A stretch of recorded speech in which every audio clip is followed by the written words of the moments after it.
नगर नागपूरचे सचिव श्रीमान्य सूरजलालजी अंबुले साहेब हे सुद्धा उपस्थित आहेत। साहेबाला माझा नमस्कार। त्याचप्रमाणे परमपूज्य परमात्मा एक सेवक मंडळ नागपूरचे कोषाध्यक्ष श्रीमान्य प्रवीणजी उराडे साहेब हे सुद्धा उपस्थित आहेत। साहेबाला सुद्धा माझा नमस्कार। त्याचप्रमाणे परमपूज्य परमात्मा एक सेवक मंडळाचे संचालक श्रीमान्य फकीराजी जिपकाटे हे सुद्धा उपस्थित आहेत। साहेबाला माझा नमस्कार। त्याचप्रमाणे मान्य श्री परमपूज्य परमात्मा एक सेवक मंडळ नागपूरचे संचालक श्रीमान्य टीकारामजी भेंडारकर साहेब हे सुद्धा उपस्थित आहेत। साहेबाला सुद्धा माझा नमस्कार। त्याचप्रमाणे परमपूज्य परमात्मा एक सेवक मंडळ नागपूरचे संचालक श्रीमान्य वासुदेवजी पडोळे हे सुद्धा अच्छा ठीक सॉरी मान्य श्री परमपूज्य परमात्मा एक सेवक मंडळ वर्धमान नगर नागपूरचे संचालक श्रीमान्य संजयजी महाकाळकर साहेब हे सुद्धा उपस्थित आहेत। साहेबाला माझा नमस्कार। त्याचप्रमाणे परमपूज्य परमात्मा एक सेवक मंडळ नागपूरचे संचालक श्रीमान्य विठ्ठलरावजी क्षीरसागर साहेब हे सुद्धा उपस्थित आहेत। साहेबाला माझा नमस्कार। त्याचप्रमाणे या मंचकावर विराजमान मार्गदर्शक आजी माजी पदाधिकारी उपस्थित आहेत। सर्वांना माझा एकसाथ नमस्कार। त्याचप्रमाणे समोर बसलेले सेवक बांधव सेविका बार गावून आलेले पाहुणे मंडळी सर्वांना माझा एकसाथ नमस्कार। मित्रांनो, महान त्यागी बाबा जमदेवजी यांचा जन्म 3 एप्रिल 1921 रोजी टोबरीकर घराण्यामध्ये जन्म झाला। त्यांच्या परिवारामध्ये अत्यंत दारिद्र्य होती आणि ती दारिद्र्यापोटी त्यांना खूप त्रास सहन करावा लागला। तेवढा त्रास सहन करून सुद्धा बाबा कदापि डगमगले नाही आणि मागे पलटून कधी बाबांनी पाहिलं नाही। आणि बाबा हे हनुमान चालीसा वाचण्यामध्ये सुद्धा तत्पर होते। त्यांना आखाड्याचा सुद्धा छंद होता। असे महान कार्य महान त्यागी बाबा जमदेवजीने आपल्या जीवनामध्ये केलं। तेवढेच नाही तर एका भगवंताची प्राप्ती करण्याकरता सुद्धा बाबांनी अहोरात्र परिश्रम केलं आणि या दुःखी मानवाला सुखी करण्याचे कार्य प्रचार आणि प्रसाराच्या माध्यमातून जनजागृतीच्या माध्यमातून हे आपल्या समोर पाहायला मिळालं। सेवक बांधवांनो, मी या मार्गाशी जुळलो त्यावेळेस 18/12/1993 यावेळेस मी या मार्गाशी जुळलो। त्या जुळल्यानंतर तेव्हापासून मी कदापि मागे पलटून पाहिलो नाही। मी समोरचे विचार तयार केलं आणि समोर मी जाण्याचा प्रयत्न केला। मार्गात येण्याचे कारण की माझी आई हे भूतबाधेने त्रासलेली होती। भूतबाधा लागली, वैद्यकी लागली। आम्ही हर तऱ्हेचे नाना उपचार केलाय, पण कुठेही आम्हाला माझ्या आईला थारा लागत नव्हता। काय करावं काय नाही असं सुचेनासा झाला होता। कारण की माझे वडील हे सुद्धा अपंग असल्यामुळे मूकबधीर आहे। त्यांना सुद्धा या गोष्टीचा काहीच कळत नव्हता। शेवटी विषय माझ्यावरती पडला, कारण माझ्या पाठीमागे माझ्या 2 बहिणी होत्या आणि मुख्य म्हणला तर मोठा मीच होतो। त्याच्यामुळे मला खूप विचार यायचा। मी त्यावेळेस 15 वर्षाचा होतो। अशा परिस्थितीमध्ये खूप वैद्यवानी केलं, समाधान झाला नाही। शेवटी एक वैद्य आणला होता। त्या वैद्याला सुद्धा माझ्या घरी रात्र काढत असताना माझ्या आईला इतका हाल अपेष्ट झाल्या की आई सहन करू शकत नव्हती। इतका हाल अपेष्ट त्या वैद्याने केलं होतं। कारण तो म्हणे, मी तुझ्या आईचे पूर्ण टोटल भूतबाधा पूर्ण काढून देतो, काही काळजी करायची गरज नाही। मला फक्त 5 कुडूक तांदूळ पाहिजेत आणि 2 कुडूक गहू पाहिजेत म्हणे आणि 1 कोंबडा पाहिजे, बस मी पूर्ण काम करून देतो म्हणे। या परिस्थितीमध्ये सुद्धा आपण मागे नाही हटला आणि आपण ते काम केला। पण शेवटी त्या वैद्यानं आईच्या हातांना मारून पूर्ण अक्षरशः रक्तबंबाळ हात करून टाकलं होतं।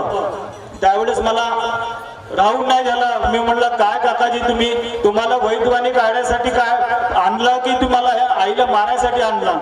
तर तुम्ही म्हणे असे प्रकार नका करू. तुमच्याकडून नसेल जमत तर तुम्ही सरळ सांगून द्या की माझ्याकडून वैद्यकीच्या गुदबाधा काढणं जमत नाही, पण विनाकारण मारून सगळ्यांनी त्रास नका देऊ. कारण का ते धडधड रडत आहे आणि आम्ही लहान चिमुटे बाळ तिच्या आईच्या सामने आम्ही बसून आहोत. हे असं आम्हाला जमणार नाही.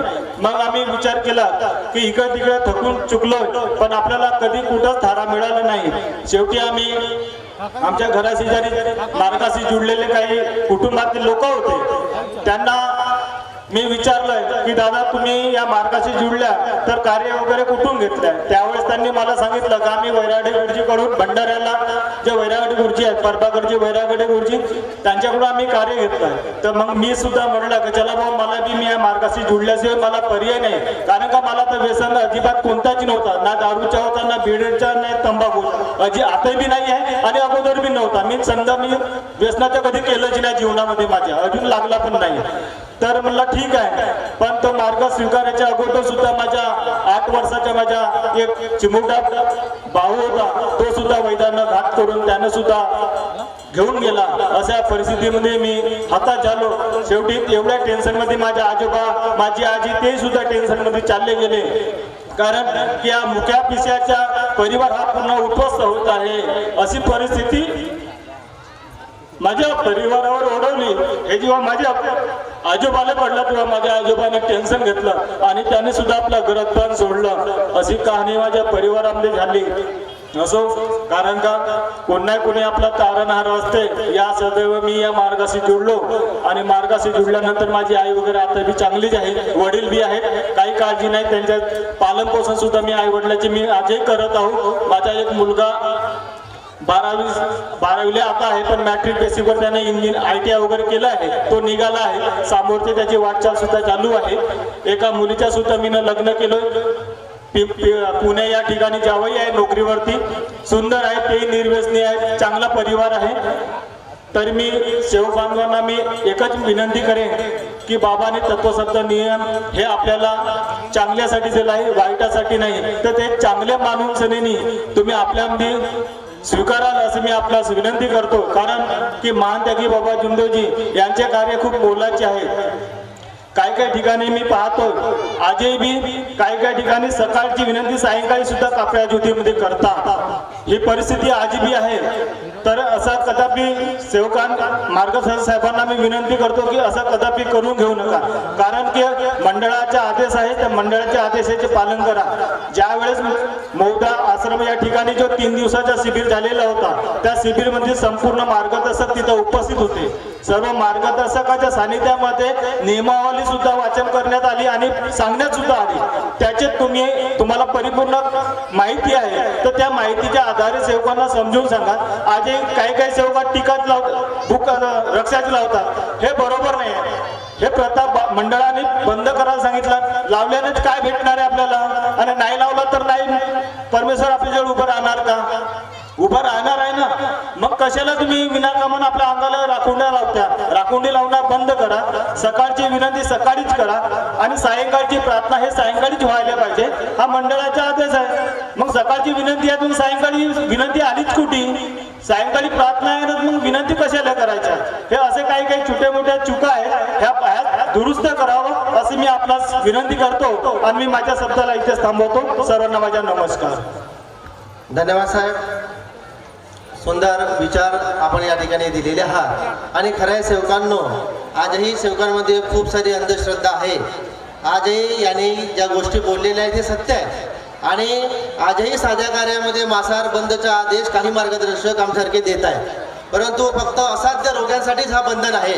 साध्या कार्यामध्ये मार्गदर्शकांनी कुणालाही बंधन देऊ नये. हा नियमावलीमध्ये असताना सुद्धा आजही साध्या कार्यामध्ये मांसाहार बंद करतात आणि कार्य संपलं की 2-4 दिवस मस्त सुट्टी मारतात, मस्त पोटभर खातात आणि नंतर मार्गदर्शकाकडे जातात. तर या प्रकारचे जे नियमावलीमध्ये आमच्या मार्गदर्शक शिबिरामध्ये झालेलं होतं, त्यावर स्पष्ट सांगितलं होतं की कुठल्याही साध्या कार्यामध्ये मार्गदर्शकांनी सेवकांना बंधन देऊ नये आणि म्हणून त्याच्या सुद्धा सर्व मार्गदर्शकांनी आपली नियमावली उघडून त्यानुसार कार्य देण्यासाठी प्रयत्न करावं. सुंदर अनुभवच्या माध्यमातून तुम्ही विचार दिले, पुनश्च आपले धन्यवाद साहेब. यानंतर अधिक वेळ न दवडता मी